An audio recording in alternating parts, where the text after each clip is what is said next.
It's Thursday, October 1st, 2015. This is the Hermetic Hour. I'm your host, Poke Runyon. And tonight we present the third in our series of lectures on the spheres of the Tree of Life. The seventh sphere, Netsach, the sphere of nature attributed to Venus and the home of the Goddess Astarte. Netsach has been called the sphere of the mysteries and the womb of the creative process. The goddess herself is in the seventh sphere, in that she contains all the spheres of the tree within herself, and is thus the supreme initiator. Once again, we'll refer to the texts by Gareth Knight, Dion Fortune, John Michael Greer, and our own Hermetic Yoga, Volume 1. So come join us for some deep meditations and reflections on the most intimate aspects of occultism. And now we'll start off with page 78 in Hermetic Yoga, describing Netsach. Netsach, the sphere of nature, Venus, Noga. Netsach is the sphere of nature attributed to the planet Venus and the home of the Goddess Astarte, who is also referred to as the Queen of Heaven. We venerate Astarte as the divine body containing all the roses and jewels of the Hermetic Caduceus. That's chakras to you people who are still eating curry. And as such, she becomes the supreme initiating priestess. And the jewels about her goddess, worn by the priestesses of her temple, are their dispensation from the goddess herself to awaken and empower the psychic centers of her initiates. In her icon, she is shown before the original setting of the first seasonal drama, a source of the river Adonis at Afaka in the Lebanon. Come to us from far Afaka's spring enshrined and sacred tree, where roses bloom by lofty cedars, and a crimson river seeks the sea. And I'm quoting from the Adonia ceremony. Now you will note, if you're looking at the picture in the book, that the ox goad of Shamgar, the son of Kusor, and Anath, is stuck in the sacred cedar tree behind the goddess. Now, to say that we worship the goddess Astarte would be misleading. In the Hermetic tradition, we only worship God, the Creator. All of the gods, goddesses, angels, and spirits are manifestations and agents of God's creation. This includes the ancient pagan dying gods and avatars such as Baal and Astarte, Melkart, Hercules, Osiris, and Isis, and even Jesus and Mary Magdalene. Because we consider the physical universe to be female, the Soma Sophia represents the celestial goddess, and Astarte is her terrestrial form. Astarte holds all of the psychic centers, the mystic jewels and roses, the chakras within her body. And thus, we venerate her in a form of meditative worship akin to the Eastern practice of Bhakti Yoga, the yoga of worship. But for those who find this less than satisfying, we should remind them that God, that's El or Al, in the Phoenician tradition, rules with his consort, Lady Asherat of the sea, the Queen of Heaven, of which Astarte is considered the terrestrial aspect. Now, let me explain a little bit about two things. The icon of Astarte is the picture of Astarte at Afaka. And let's explain a little bit about this. Afaka is a spring, the source of the river Adonis in Lebanon, and it comes out of a cave, a grotto. And this waterfall falls down and then runs out to the sea, to the Mediterranean. Now, once a year, in the rainy season, once a year in the springtime, the rains overswell the water table, and the river Adonis rises as the rushing waters go down toward the sea, and it rises and it hits a hematite layer, stratification in the side of the gorge, and the river turns red. The river turns red, not exactly blood red, sort of a rusty red, but this is symbolic, as naturally symbolic of the dying god, in this case, a later version of Baal, known as Adon, and who was supposedly, according to the last version of the legend, he was gored by a wild boar up there and up there at the spring, and the goddess, of course, tried to resurrect him. And but the earliest version of this was the Adonia all Astarte, way back all around about 2000 BC.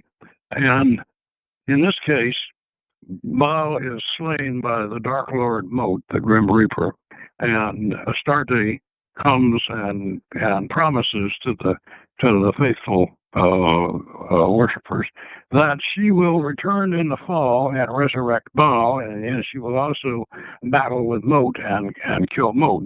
Well, we just finished doing that at Rivendell. We just finished our 41st presentation of the Festival of Seven Gates, in which Astarte comes down through all the seven gates of the underworld and resurrects Baal who is stretched out on his funeral bier, and she anoints his psyche centers and gives him the Grail to drink, and with the honey mead seminal sacrament that revives him, and so he gets up and says, "I've not been dead, but only sleeping, hardly longer than a wink.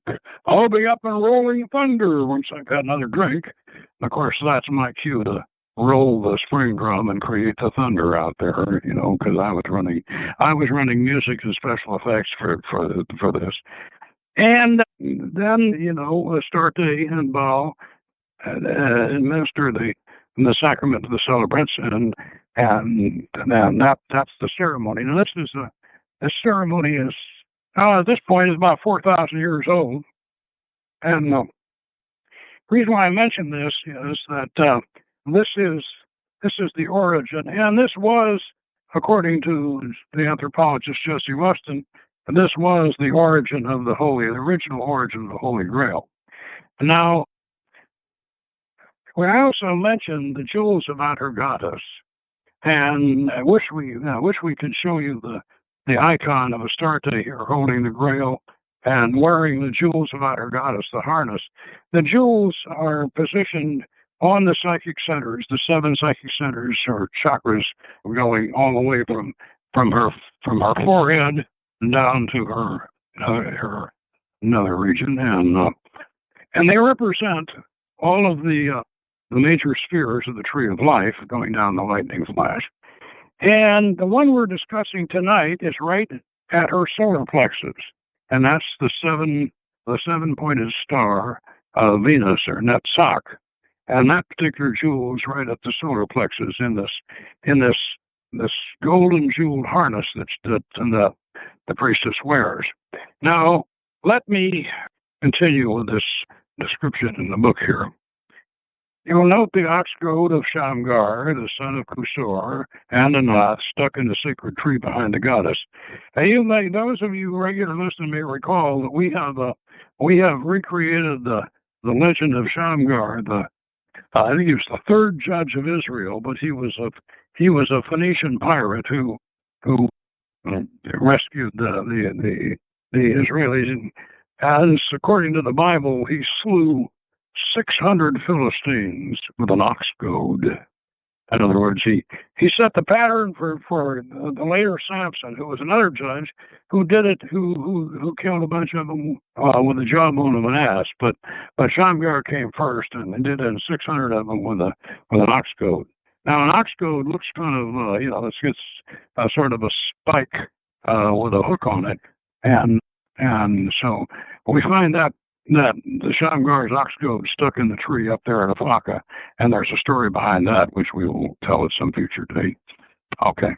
Now, to say that we worship the goddess Astarte would be misleading, and I think I read that over, and it said that we should remind that the god El, or Al, in the Phoenician tradition, rules with his consort Lady Asherat of the Sea, the Queen of Heaven, of which Astarte is considered a terrestrial aspect.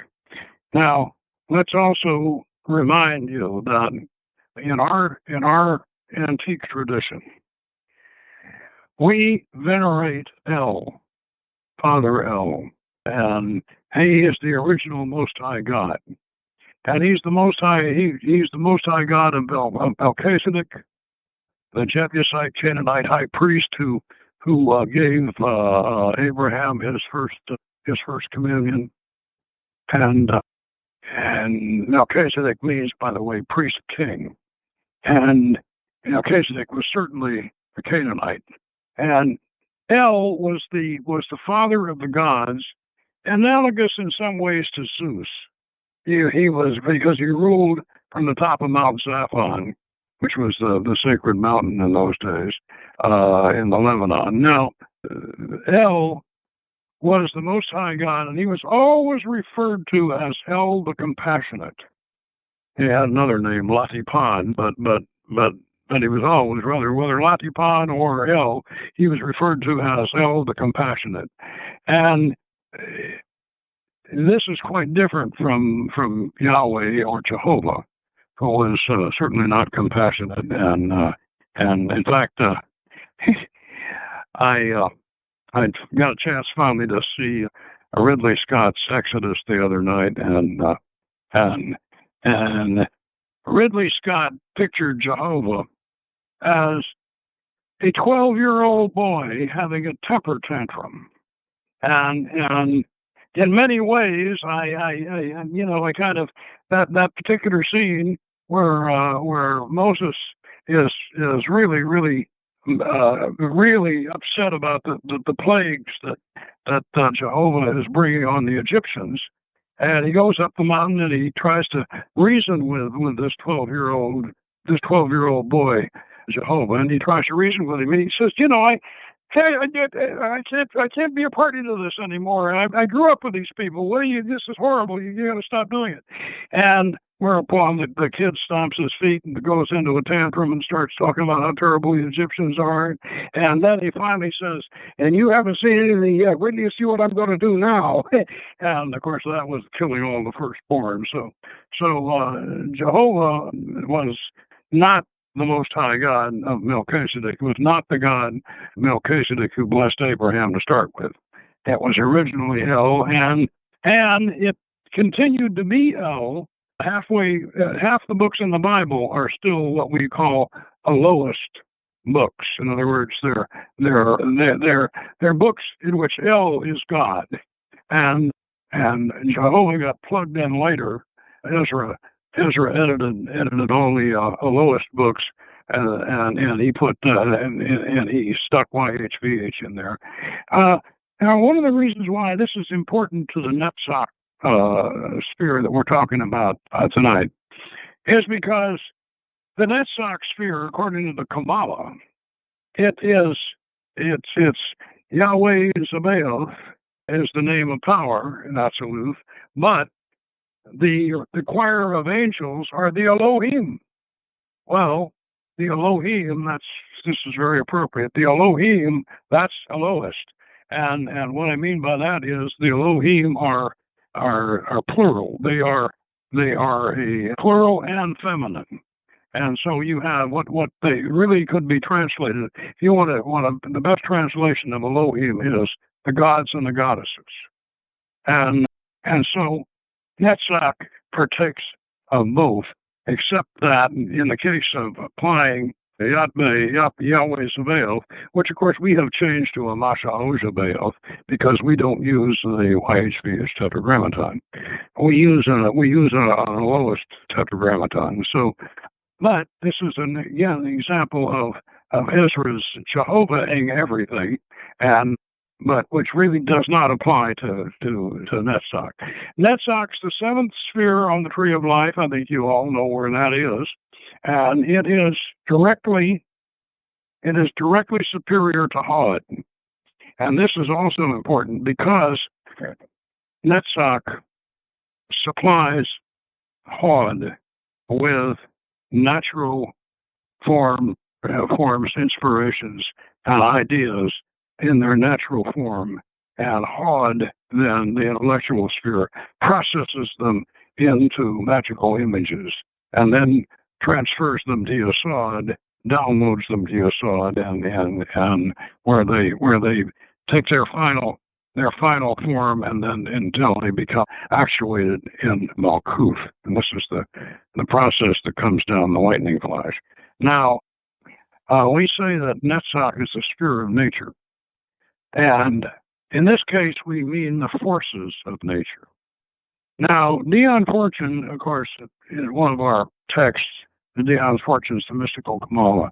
And in this case, Dion Fortune is quite good on this, and she has really done a very thoughtful article on Netsach in her book.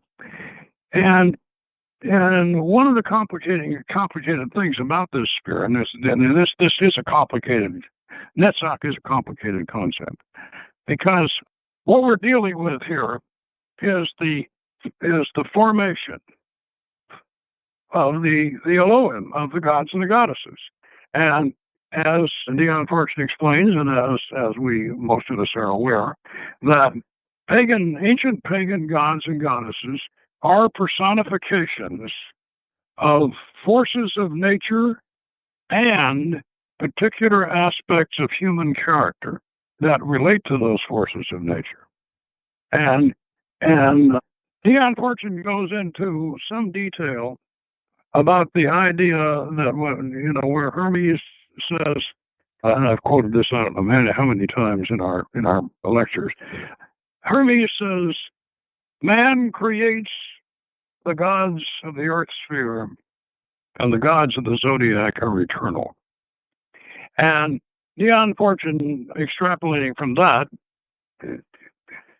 deals with the idea that these personifications of natural forces and human characteristics that are influenced by those natural forces, that these are projected upward. If we're all down here in Malkuth and also in Yesod, which is part of also Yesod, as you know, is the gateway to the astral, but part of it is still in the etheric. So what Dion Fortune is saying, in line with what Hermes is talking about, is the projection upward of these concepts of the gods, the creation of the gods, and the idea of creating enough people believing in these entities that actually enough people believe in them, and enough people make images of them, and enough people pray to them and make sacrifices to them and all of that, they actually can acquire a form of life, and they do, and they acquire a form of life and an image, and they become an entity. In other words, we are creating our own gods and goddesses, and projecting them upward to be reprojected and formed downward. Now, this goes here again along with Hermetic principle: as above, so below; as within, so without. And as we say, nosce te ipsa, know yourself. You are God, to us Deus. That all of us. You can. This is a fair Hermetic analogy. The God spark in all of us, in all the whole human race, regardless of race, creed, color, whatever. The whole human race is actually, in a sense, one huge colony creature. You know, when I say a colony creature, like a Portuguese man of war, a Portuguese man of war is that great big jellyfish with a sail, and it's made up. That creature is made up of millions of small little creatures, all hung together, and they make their own shape, and they have that sail and all those feelers hanging down and all that. So here's a whole bunch of creatures that get together, little creatures, and form a greater creature, and it's a perfectly good concept to say, especially because it says in the Bible, and we also believe God created man in his own image. And conversely, man created God in his own image, because all of us together all of these little divine sparks, all of us together form this great big colony animal called humanity, and so we are projecting upward, and God in turn is projecting downward. And this is a concept that, as I say, I encourage you to read Dion Fortune's The Mystical Kamala, because she deals with this, and she also relates it in terms of modern psychology, and it's a very satisfying exposition. Now, let's talk a little bit about the different God forms that we deal with. For one thing, Netsach is the sphere of Venus, and the emblem of Venus is a 7-pointed star, a septagram. All right, that's 7 points, 7 days of the week, and the 7 planets, and so we have essentially 7 main psychic centers, or chakras, and a God form to go in each of them. Now, I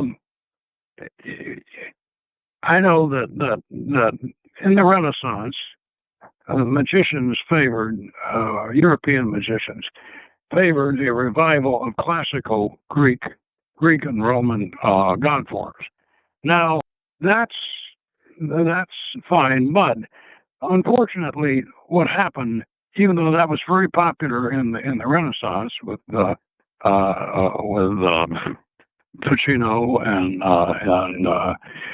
even it got so popular that it got to be kind of blasé, and Giordano Bruno even wrote a satire on it called "The Triumphant Beast," in which he actually said, "What are we worshiping all these Greek gods for? They're a bunch of hooligans, you know. And they're not very moral, and they're not very virtuous, and all of that." And he was making a good point there, but except that these ancient pagan gods, even though they were capricious and all of that, most of their peccadillos and their activities were pretty good mirrors of human activity, and in some cases were actually based on it, because sometimes great heroes in the past became the templates and the archetypes for the gods themselves.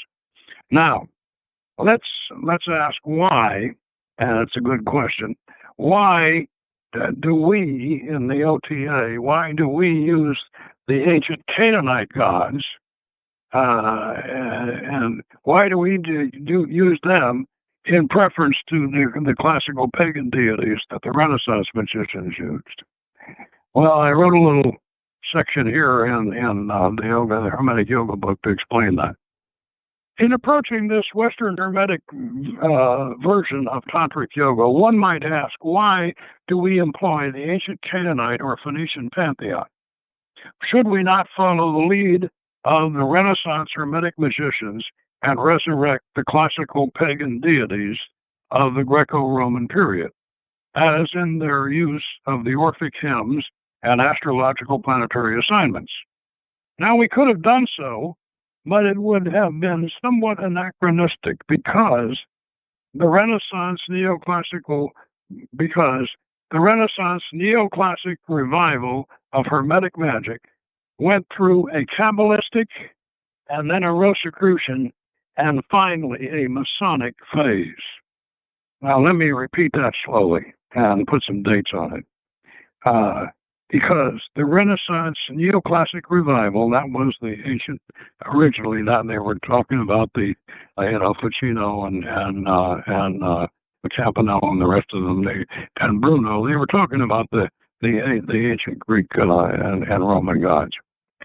The ancient revival, the neoclassic revival of Hermetic magic, but then it went through a Kabbalistic phase. That's when they didn't really start to deal with the Kamala in the Renaissance, the Renaissance magicians, until Pico della Mirandola and in the late 1400s, and von Rosenroth, who gave us a Latin version of the Zohar, And so then they began to deal with the Kabbalah in magic. And of course that was primarily angels and it's got to be very biblical. And then it went into a Rosicrucian phase.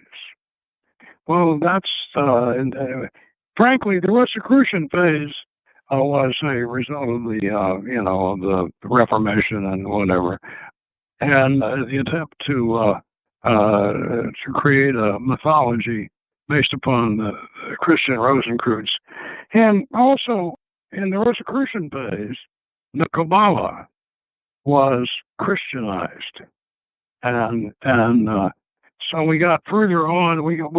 So we started moving from the classical revival of the classical Greek gods and goddesses into the Kabbalah, and then into a biblical phase, and then finally we moved past the Rosicrucians, and Masonry, Freemasonry, became the sort of the environment in which Hermetic magic flourished. Now, when we reach the Masonic phase, we are at that point. We are very, very much into the legendary version of Solomon's Temple. Well, most of you are aware that Solomon's Temple was built primarily, to the idea of the Masonic idea is we celebrate the building of Solomon's Temple and the tragedy or the murder of the architect, which is very much like the crucifixion of Jesus. In fact, the raising of Hiram Abiff has been called, a Masonic version of raising Jesus' return from the dead. But the Masonic legend of Solomon's Temple leads us into the whole Canaanite pantheon behind the Bible, because Solomon, as I'm sure everybody who listens to this show is aware, Solomon also built a temple to the Goddess Astarte, and Hiram of Tyre, the king of Phoenician Tyre, helped in the building of the temple, and the architect Hiram Abiff was half Jewish and half Phoenician, and so what the behind the Masonic aspect of this lies the return to the ancient gods. In fact, there's even legends where Solomon used the jinn, or the spirits, some people might call them demons, to help build the temple.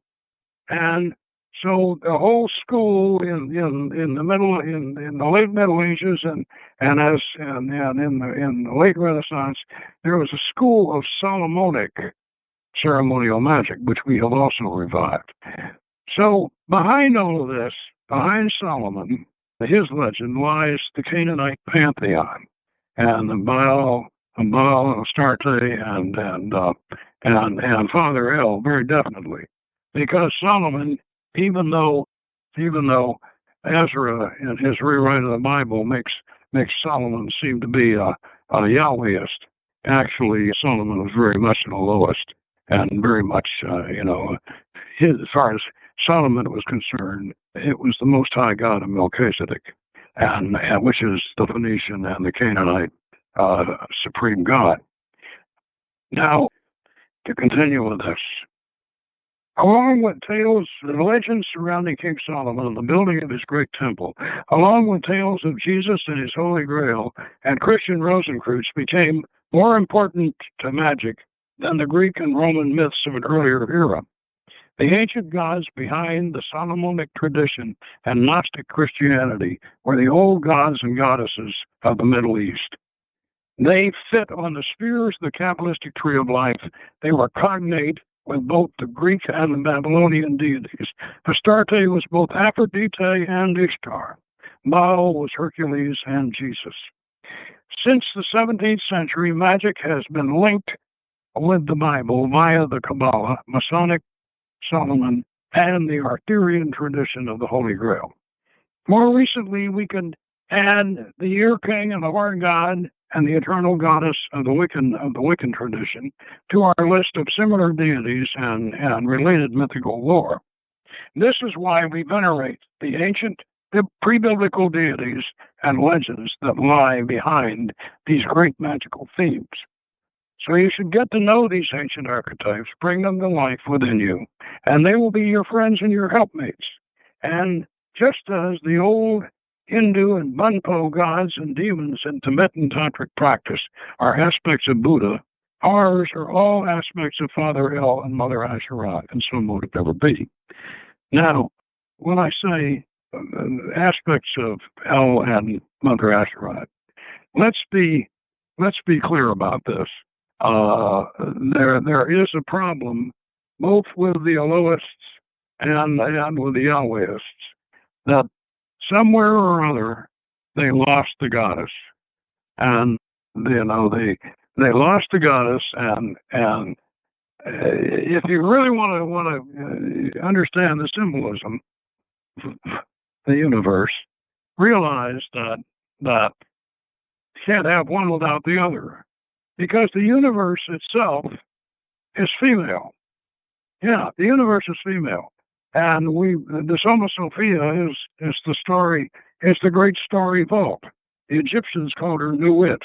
And you remember she arches her body over the earth, and as if she's doing a big push-up, and she's arching her body over the earth, and all the stars, the zodiac constellations, are all part of the body of the great goddess of the heavens, and she's referred to as the Soma Sophia. And so yes, God can be in a creative sense, in the sense of the Big Bang.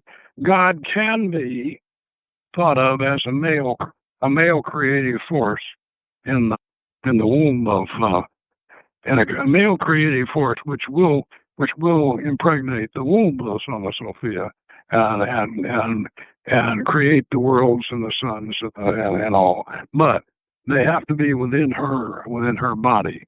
Now, in our sacred marriage ceremony, Astarte comes forth and says, with this silver cup of mystery from beyond the veil of night, come I to take the rainbow in my shrine of hidden light.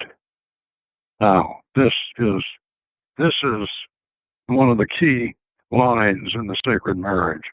Now, that very much concerns Netsach, because in Netsach we place a very, very, very gigantic Goddess Astarte. And the way we conceive that temple in our path workings and in our yoga, we conceive of her temple on the island, in the sea, the island garden with the carp pools and the doves and the roses and this beautiful temple. And in the middle of this round temple with its columns and its veils is a tank like a bath of living water. And the goddess sits in a yoga seat, in a lotus seat, in this tank of living water. And she sits there, and you can see her. She's sort of translucent, and we can imagine her as about 50 or 60 feet tall, and you can see all of the psychic centers through her translucent skin. You can see the jewels going up and up and up and up and up. Now, in one of our path workers, which is available to you associate members who've done your lessons, you can order your path working video, and you can do this. You can go down into the pool of living water and go down and dive down and swim right up inside the goddess. Oh, that sounds a little risque, but it's a swim up inside the goddess, and then have the supreme experience of doing the master ritual, not inside yourself this time, but inside the goddess this time. And this, I can tell you, is a wonderful experience. If you do this properly, meditate and go go up the psychic centers inside the goddess and meet all the gods and goddesses inside. And it's especially interesting when you get up to Netsach in the solar plexus. It's especially interesting because there you meet a smaller goddess version of the goddess inside herself. And I can tell you this particular type of path working or this particular type of meditation is really, really remarkable. And now, those of you who have a picture of our scroll, we call the scroll Judy because it was originally based on a lady named Judy. She's deceased now, bless her heart. But anyway, you look at Netsach and the 7-pointed star there with a Doeth in the middle of it. That's a seed letter. And you notice that the angel, the name in the name of power in Absolute going down is Amashao Sabaoth, and that's we're replacing Yahweh with Amashao, which is a 24-letter tetragrammaton, but coming back up, we're going to open up with the angel, and the angel for covering Netsach is Haniel, Haniel. Now, Haniel, I want to make a little correction here on John Michael Greer and his article on Netsach.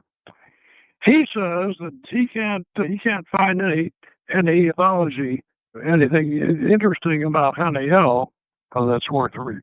But I can't understand why John can't find anything, because I'm sure he has a copy of Davidson's Dictionary of Angels. And if you look in Davidson and look up Haniel, you will discover that Haniel was the archangel that lifted Enoch up to heaven for his revelation. And that certainly relates to this whole Netsach thing, because all of this, the psychic centers, the planetary spheres, all of them are a part of the original Enochian vision. When I don't confuse that with Dean Kelly's Enochian. I'm talking about the Book of Enoch, where Haniel lifts that's not specifically in the Book of Enoch, but it is a legend that Haniel was the angel that carried him up to heaven. And one of the things about each of these spheres or chakras has a name of power in Absolute that opens it up as you come down from the top, following the lightning flash. And as you go back up, it's opened up. You go on into the sphere using the name of the archangel. So if you're starting from the bottom here, we come down. We come all the way down to that's down at Malkuth, and then we kickstart the Kundalini and we start going up, and we go up to Yesod, and we intone Gabriel, and then we go up to Od, Michael, and then we go on up to Netsach, Haniel, and we go on in. Now, in the sphere of Hod, as we discussed last time, this is where Kusor, the blacksmith, Tubal-Cain, has his workshop, and this is sort of the sphere of the intellect, and it's a science, the sphere of science. And as Dion Fortune describes it, she says that Netsach is the sphere of art, and Hod is the sphere of science. And so what's happening is the art, the idea, the talent, the art comes down from Netsach into Hod, where it is rationalized and made scientific, and then transferred from there down to Yesod, where it's actually given its where it's glued together and given a coat of paint, and then sent down to Malkuth, where we can buy it on the showroom floor. Yeah. So the idea of Netsach as this place where the ideas that have been projected upward by this great, by each one of us alone. But somehow or other, when I remember I said that that God could be thought of, in our sense, God could be thought of as a colony animal made up of all the little divine sparks of all the human beings. But the interesting thing about that the corollary about that is that if you have really understood, and if you have attained what was referred to as enlightenment, then you are actually in contact at some level. We like to use the level of currently of collective unconsciousness is a good level to put it at. You are actually, once you receive Hermetic enlightenment, you are, or should be, in contact with all of the whole colony animal, the whole thing. Because the whole thing is God, and each one of these little sparks is a sensor. And we could say, you could say that we are the 100 million eyes of God. But we're also the mouths of God, the hands of God, the nose of God. And we're here. And one of the aspects of Hermetic philosophy is that we are here to appreciate. We have to appreciate God's creation. And if we're appreciating God's creation, that means we are God, because God has a right to appreciate His creation. And he, according to some aspects of philosophy, he created us to appreciate it, and we're trying as hard as we can, not only to appreciate it but also to preserve it, because we were originally made stewards of the earth, not conquerors. We're stewards of nature. Now, Netsach has also been called the sphere of the philosophist grade in the Golden Dawn, because the philosophical aspects of it are that it is very fluid, and these ideas are very fluid, and these creative ideas are in formation, and they are flowing from Netsach down into Hod, where they get rationalized and made scientific. Doesn't this sound like what's going on in human nature all the time? It really does. I mean, when you think about it, you take all these beautiful, wonderful ideas, and as soon as the intellectual get a hold of them, they become made into something that is not quite as beautiful as originally intended, quite often.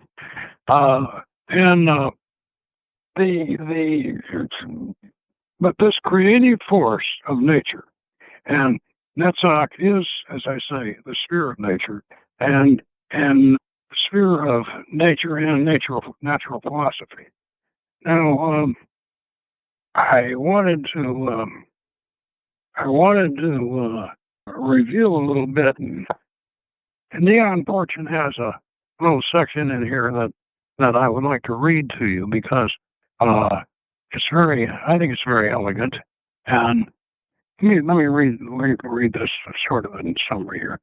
Netsach in the microcosm represents the instinctive emotional side of our nature, and Hod represents the intellect. Netsach is the artist in us, and Hod is the scientist. According to our moods, shift between restraint and dynamism will be the polarity of Hod and Netsach in the microcosm, which is the soul. If there is no Netsach influence to introduce a dynamic element, the overpreponderance of Hod will lead to all theory and no practice in occult matters. No one can handle magic in whom the sphere of Netsach is not in function, for the skepticism of Hod will kill all magical images before their birth. Like all things in nature, Hod, unfertilized by its opposing polarity, is sterile. There must be something of the artist in every occultist who wants to do practical work. The intellect alone, however powerful, does not confer powers. It is through the Netsach in our own nature that the elemental forces obtain access to consciousness. Without Netsach, they remain in the subconscious sphere of Yesod, working blindly. It is taught in the mysteries that each level of manifestation has its own ethic or standard of right and wrong, and that we must not confuse the planes by expecting from one the standard of another, which is not applicable thereon. In the realm of the mind, the ethic is truth. On the astral plane, which is the sphere of the emotions and the instincts, the ethic is beauty. We must learn to understand the righteousness of beauty as well as the beauty of righteousness. Oh, that's a good one, isn't it? We must understand the righteousness of beauty as well as the beauty of righteousness. If we want to bring all the provinces of the inner kingdom into obedience to the central power of unified consciousness. In entering upon the region of the four lower Sephirat, we are coming into the sphere of the human mind, subjectively considered, that constitute the personality and its powers. It is the aim of the occult initiation to develop these powers, and if taken from the higher standpoint, as it always should be, it is not to generate into black magic, to unite them with Siphareth, which is the focusing point of the higher self or individuality. And that is a good place for us to conclude this evening's lecture, because next week we are certainly going to be in Tiphereth. And until then, good magic.